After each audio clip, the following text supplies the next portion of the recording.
प्रिय भक्तों, माता संतोषी का व्रत पूजन करने से धन, विवाह, संतान आदि भौतिक सुखों में वृद्धि होती है। यह व्रत शुक्ल पक्ष के प्रथम शुक्रवार से शुरू किया जाता है। हम आप सभी को माता संतोषी के व्रत करने की पूजन विधि बताने जा रहे हैं। सुख सौभाग्य की कामना से माता संतोषी के 16 शुक्रवार तक व्रत किए जाने का विधान है। सूर्योदय से पहले उठकर घर की सफाई इत्यादि पूर्ण कर ले। स्नान आदि के पश्चात घर में किसी सुंदर व पवित्र जगह पर माता संतोषी की प्रतिमा या चित्र स्थापित करे। माता संतोषी के सम्मुख एक कलश जल भरकर रखे। कलश के ऊपर एक कटोरा भरकर गुड़ व चना रखे। माता के समक्ष एक घी का दीपक जलाए। माता को फूल, सुगंधित गंध, नारियल, लाल वस्त्र या चुनरी अर्पित करे। माता संतोषी को गुड़ व चने का भोग लगाए। संतोषी माता की जय बोलकर माता की कथा आरंभ करे। इस व्रत को करने वाला कथा कहते व सुनते समय हाथ में गुड़ और भुने हुए चने रखे। सुनने वाला प्रगट संतोषी माता की जय, इस प्रकार जय जयकार मुख से बोलता जाए। कथा समाप्त होने पर हाथ का गुड़ और चना गाय को खिला देवे। कलश के ऊपर रखा गुड़ और चना सभी को प्रसाद के रूप में बांट दे। कथा से पहले कलश को जल से भरे और उसके ऊपर गुड़ व चने से भरा कटोरा रखे। कथा समाप्त होने और आरती होने के बाद कलश के जल को घर में सब जगह पर छिड़के और बचा हुआ जल तुलसी की क्यारी में सींच दे। बाजार से गुड़ मोल लेकर और यदि गुड़ घर में हो तो वही काम में लेकर व्रत करे। व्रत करने वालों को श्रद्धा और प्रेम से प्रसन्न मन से व्रत करना चाहिए। इस दिन व्रत करने वाले स्त्री व पुरुष को ना ही खट्टी चीजों को हाथ लगाना चाहिए और ना ही खानी चाहिए। हेलो दोस्तों, नमस्कार। आपका हमारे इस YouTube चैनल साइलेंट स्टोरी में बहुत बहुत स्वागत है। आज हम आपके लिए एक और नई कहानी लेकर उपस्थित हुए हैं। अगर अभी तक आपने हमारे इस YouTube चैनल को सब्सक्राइब नहीं किया है तो आपसे हाथ जोड़कर प्रार्थना है, कृपया करके हमारे इस चैनल को सब्सक्राइब कर लीजिए। वीडियो को लाइक और शेयर कीजिए, इससे हम आपके बहुत आभारी होंगे। आपका बहुत बहुत धन्यवाद। तो चलिए आज की कहानी शुरू करते हैं। एक बुढ़िया जिसके 7 बेटे थे, उनमें से 6 कमाते थे और एक न कमाने वाला था। वह बुढ़िया उन 6 को अच्छी रसोई बनाकर बड़े प्रेम से खिलाती, पर 7वें को बचा खुचा वह झूठन खिलाती थी। परंतु वह भोला था, अतः मन में कुछ भी विचार नहीं रखता था। एक दिन वह अपनी पत्नी से बोला, देखो मेरी माता को मुझसे कितना प्रेम है। उसने कहा, वह तुम्हें सभी की झूठन खिलाती है, फिर भी तुम ऐसा कहते हो। चाहे तो तुम समय आने पर देख सकते हो। एक दिन बहुत बड़ा त्योहार आया। बुढ़िया ने 7 प्रकार के भोजन और चूरमे के लड्डू बनाए। 7वां लड़का यह बात जांचने के लिए सिर दुखने का बहाना करके पतला कपड़ा ओढ़कर सो गया और देखने लगा। मां ने उनको बहुत अच्छे आसनों पर बिठाया और 7 प्रकार के भोजन और लड्डू परोसे। वह उन्हें बड़े प्रेम से खिला रही थी। जब वे 6 उठ गए तो मां ने उनकी थालियों से झूठन इकट्ठी की और उनसे एक लड्डू बनाया। फिर वह 7वें लड़के से बोली, अरे रोटी खा ले। वह बोला, मां मैं भोजन नहीं करूंगा, मैं तो परदेश जा रहा हूं। मां ने कहा, कल जाता है तो आज ही चला जा। वह घर से निकल गया। चलते समय उसे अपनी पत्नी की याद आई, जो गौशाला में कंडे थाप रही थी। वह बोला, हम विदेश को जा रहे हैं, आएंगे कुछ काल, तुम रहियो संतोष से धर्म अपनो पाल। इस पर उसकी पत्नी बोली, जाओ पिया आनंद से हमारी सोच हटाए, राम भरोसे हम रहे, ईश्वर तुम्हें सहाय। देहू निशानी आपनी, देख धरू मैं धीर, सुधी हमारी ना बिसारियो, रखियो मन गंभीर। इस पर वह लड़का बोला, मेरे पास कुछ नहीं है, यह अंगूठी है सो ले, और मुझे भी अपनी कोई निशानी दे दे। वह बोली, मेरे पास क्या है, यह गोबर भरे हाथ है। यह कहकर उसने अपनी पीठ पर गोबर भरे हाथ की थाप मार दी। वह लड़का चल दिया। ऐसा कहते हैं, इसी कारण से विवाह में पति पत्नी की पीठ पर हाथ का थापा मारती है। चलते चलते वह दूर देश में पहुंच गया। वह एक व्यापारी की दुकान पर जाकर बोला, भाई मुझे नौकरी पर रख लो। व्यापारी को नौकर की जरूरत थी, अतः वह बोला, तनख्वाह काम देख कर देंगे, तुम रह जाओ। वह सवेरे 6 बजे से रात के 12 बजे तक नौकरी करने लगा। थोड़े ही दिनों में सारा लेन देन और हिसाब किताब करने लगा। सेठ के 6-7 नौकर चक्कर खाने लगे। सेठ ने उसे 2-3 महीने में ही आधे मुनाफे का हिस्सेदार बना दिया। 12 वर्ष में वह नामी सेठ बन गया और उसका मालिक उसके भरोसे काम छोड़कर कहीं बाहर चला गया। उधर उसकी औरत को सास और जिठानियां बड़ा कष्ट देने लगी। वे उसे लकड़ी लेने जंगल में भेजती, भूसे की रोटी देती, फूटे नारियल में पानी देती। वह बड़े कष्ट में जीवन बिता रही थी। एक दिन जब वह लकड़ी लेने जा रही थी तो रास्ते में उसने कई औरतों को व्रत करते देखा। वह पूछने लगी, बहनों यह किसका व्रत है, इसे कैसे करते हैं और इससे क्या फल मिलता है? तो एक स्त्री बोली, यह संतोषी माता का व्रत है, इसके करने से मनोवांछित फल मिलता है।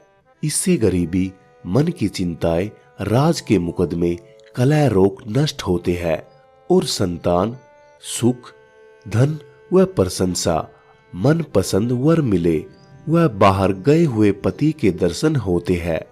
उसने उसे व्रत करने की विधि बता दी। उसने रास्ते में सारी लकड़ियां बेच दी।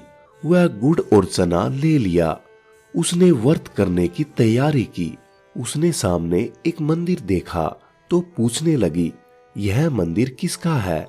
वह कहने लगी, यह संतोषी माता का मंदिर है। वह मंदिर में गई और माता के चरणों में लौटने लगी। वह दुखी होकर विनती करने लगी, माँ मैं अज्ञानी हूँ, मैं बहुत दुखी हूँ, मैं तुम्हारी शरण में हूँ, मेरा दुख दूर करो माँ। माँ को दया आ गई। एक शुक्रवार को उसके पति का पत्र आया और अगले शुक्रवार को पति का भेजा हुआ धन मिला। अब तो जेठ जेठानी और सास नाक सिकोड़ के कहने लगे, अब तो इसकी खातिर बढ़ेगी, यह बुलाने पर भी नहीं बोलेगी। वह बोली, पत्थर और धन आवे तो सभी को अच्छा है। उसकी आंखों में आंसू आ गए। वह मंदिर में गई और माता के चरणों में गिरकर बोली, हे माँ, मैंने तुमसे पैसा कम मांगा था, मुझे तो अपना सुहाग चाहिए। मैं तो अपने स्वामी के दर्शन और सेवा करना मांगती हूँ। तब माता ने प्रसन्न होकर कहा, जा बेटी, तेरा पति आवेगा। वह बड़ी प्रशंसा से घर गई और घर का कामकाज करने लगी। उधर संतोषी माता ने उसके पति को संपन्न में घर जाने और पत्नी की याद दिलाई। उसने कहा, माँ मैं कैसे जाऊं, परदेश की बात है, लेन देन का कोई हिसाब नहीं है। माँ ने कहा, मेरी बात मान, सवेरे नहा धोकर मेरा नाम लेकर घी का दीपक जलाकर दंडवत करके दुकान पर बैठना। देखते देखते सारा लेन देन साफ हो जाएगा, धन का ढेर लग जाएगा। सवेरे उसने अपने संपन्न की बात सभी से कही तो सब हंसने लगे। वे कहने लगे कि कहीं सपने भी सत्य होते हैं। पर एक बूढ़े ने कहा, भाई जैसे माता ने कहा है वैसे करने में क्या डर है। उसने नहा धोकर माता को दंडवत करके घी का दीपक जलाया और दुकान पर जाकर बैठ गया। थोड़ी ही देर में सारा लेन देन साफ हो गया। सारा माल बिक गया और धन का ढेर लग गया। वह प्रसन्न हुआ और घर के लिए गहने और सामान वगैरह खरीदने लगा। वह जल्दी ही घर को रवाना हो गया। उधर बेचारी उसकी पत्नी रोज लकड़ियां लेने जाती और रोज संतोषी माता की सेवा करती। उसने माता से पूछा, हे माँ, यह धूल कैसी उड़ रही है? माता ने कहा, तेरा पति आ रहा है, तू लकड़ियों के 3 बोझ बना ले। एक नदी के किनारे रख, एक यहां रख और तीसरा सिर पर रख ले। तेरे पति के दिल में उस लकड़ी के गट्ठे को देखकर मोह पैदा होगा। जब वह यहां रुककर नाश्ता पानी करके घर जाएगा, तब तू लकड़ियां उठाकर घर जाना और चौक के बीच में गट्ठर डालकर जोर जोर से 3 आवाजें लगाना। सासू जी, लकड़ियों का गट्ठा लो, भूसे की रोटी दो और नारियल के खोपड़े में पानी दो। आज मेहमान कौन आया है? उसने मां के चरण छुए, उसके कहे अनुसार सारा कार्य किया। वह तीसरा गट्ठर लेकर घर गई और चौक में डालकर कहने लगी, सासू जी, लकड़ियों का गट्ठर लो, भूसे की रोटी दो, नारियल के खोपड़े में पानी दो। आज मेहमान कौन आया है? यह सुनकर सास बाहर आकर कपट भरे वचनों से उसके दिए हुए कष्टों को भुलाने के लिए कहने लगी, बेटी, तेरा पति आया है, आ मीठा भात और भोजन कर और गहने कपड़े पहन। अपनी मां के ऐसे वचन सुनकर उसका पति बाहर आया और अपनी पत्नी के हाथ में अंगूठी देखकर व्याकुल हो उठा। उसने पूछा, यह कौन है? मां ने कहा, यह तेरी बहू है। आज 12 बरस हो गए। यह दिन भर घूमती फिरती है, काम काज करती नहीं है, तुझे देखकर नखरे कर रही है। वह बोला, ठीक है, मैंने तुझे और इसे देख लिया है। अब मुझे दूसरे घर की चाबी दे दो, मैं उसमें रहूंगा। मां ने कहा, ठीक है, जैसी तेरी मर्जी। और उसने चाबियों का गुच्छा पटक दिया। उसने अपना सामान तीसरी मंजिल के ऊपर के कमरे में रख दिया। एक ही दिन में वे राजा के समान ठाट बाट वाले बन गए। इतने में अगला शुक्रवार आया। बहू ने अपने पति से कहा, मुझे संतोषी माता के व्रत का उद्यापन करना है। वह बोला, बहुत अच्छा, खुशी से कर लो। वह जल्दी ही उद्यापन की तैयारी करने लगी। उसने जेठ के लड़कों को जीमने के लिए कहा। उन्होंने मान लिया। पीछे से जेठानियों ने अपने बच्चों को सिखा दिया, तुम खटाई मांगना जिससे उसका उद्यापन पूरा न हो। लड़कों ने जीम कर खटाई मांगी। बहू कहने लगी, भाई, खटाई किसी को नहीं दी जाएगी, यह तो संतोषी माता का प्रसाद है। लड़के खड़े हो गए और बोले, पैसा लाओ। वह भोली कुछ न समझ सकी, उसका क्या भेद है। उसने पैसे दे दिए और वे इमली की खटाई मंगाकर खाने लगे। इस पर संतोषी माता ने उस पर रोष किया। राजा के दूत उसके पति को पकड़ ले गए।